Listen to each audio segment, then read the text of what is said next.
I just thought he looked pretty cool when I first saw him. She was pretty good looking. Oh. She had a bubbly personality. It's a letter steeped in history. The conventional terms of love and affection seem trite in comparison with what I feel for you. This love letter was written in 1961 for John Hall by his then fiancée Pat Kellett while sailing on the Seven Seas ship from UK to Australia.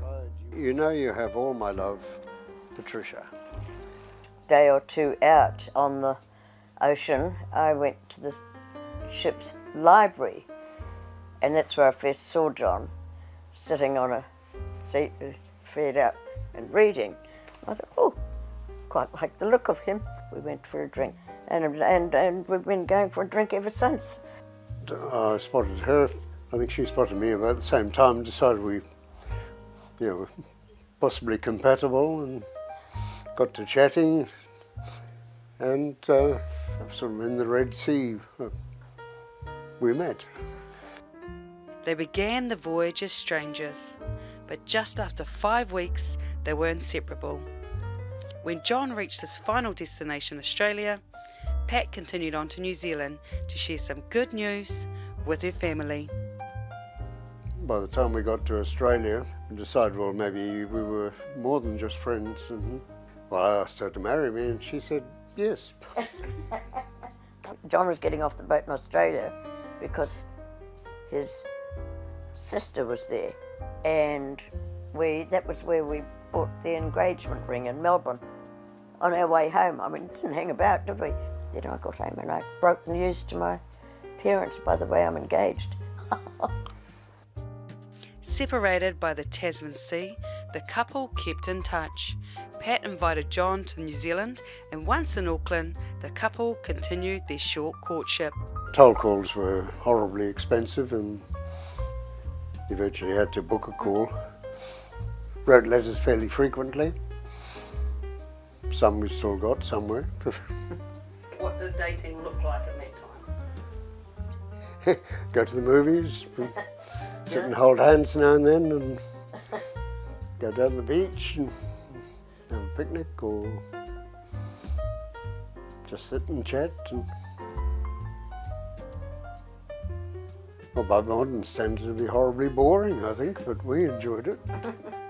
John and Pat were married in February 1962, just 2 months after meeting on the Seven Seas. They started their family in Auckland, first a son Michael, followed by their daughter Susan. The couple then moved to Gisborne, adding 2 more children to the family, David and Lizzie. Being married for 60 years, what's the secret?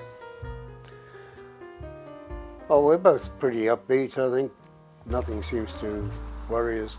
We're able to see the funny side of things, and if things are a bit rough, we can see the way there's something beyond that. Tolerance of it.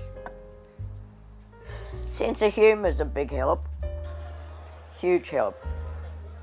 You do get your ups and downs, there's no question. 60 years of marriage in one word, what would that word be? Happiness, I suppose. There's no one thing that stood out. It was just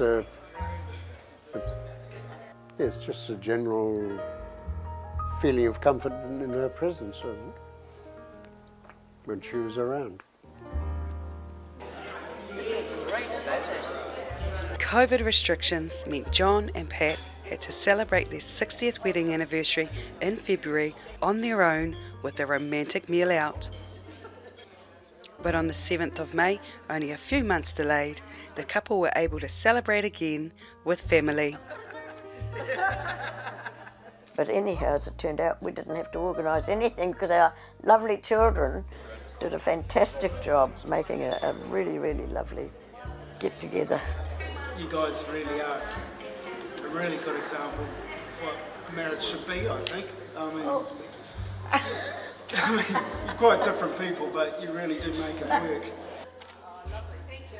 Still as in love today as 6 decades ago, the couple reenacting their wedding day photo. Renee Lola here, Local Focus.